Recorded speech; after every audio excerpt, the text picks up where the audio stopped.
Serial Anupama में अब एक ऐसा हादसा किंजल के साथ होगा जो कि पूरी कहानी को पलट के रख देगा। जी हाँ दोस्तों, जहाँ राखी दवे तोशु दोनों ही मिलकर अब दूसरे फ्लैट में शिफ्ट होने की कोशिश कर रहे हैं। किंजल को और तोशु को घर नया बसाने की कोशिश कर रहे हैं। यहाँ पर आधी रात में किंजल के साथ में बहुत ही बड़ा हादसा होगा और उसकी तबीयत रात खराब हो जाएगी, जिसे देख सारे घर वाले उसको बहुत ही प्यार से संभालेंगे।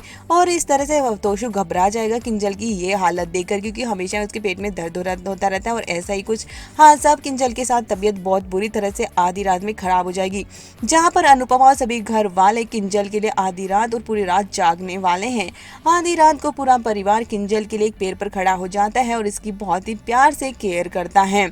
और यहाँ पर समझ आता है तोशु को कि एक जॉइंट फैमिली का होने का सबसे बड़ा फायदा ये है कि आप पैनिक नहीं करते हो, सभी लोगों का सपोर्ट बना रहता है। अगर आधी रात को भी किसी की तबीयत खराब हो जाती है तो जितने सारे लोग हैं वो सारे आकर खड़े हो जाते हैं, तो तुम्हें एक तरफ से सपोर्ट मिलता है और तुम्हारा पूरा परिवार अगर साथ होता है तो तुम किसी भी सिचुएशन को हैंडल कर सकते हो और परेशानी का सामना कर सकते हो।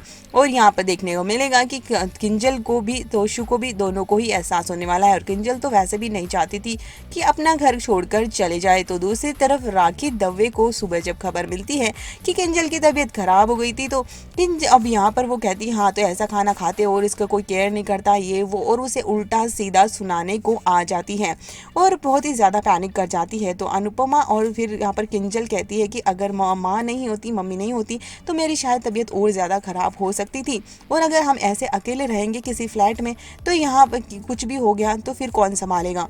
तो अब राखी दवे को भी जब अनुपमा और सभी घर वाले इस सिचुएशन के बारे में बताते हैं और किंजल बताती है कि आखिर आधी रात को कैसे सब घर वाले मिलकर किंजल की सेवा कर रहे थे और उसकी तबीयत कितनी पूरी तरह से खराब हो गई थी, लेकिन अनुपमा ने किस तरह से सिचुएशन को हैंडल किया और जल्दी से डॉक्टर को बुलाया और अपने घरेलू नुस्खे से कैसे किंजल की तबीयत एकदम सही कर दी और अब वो बहुत ही अच्छे से फील कर रही है।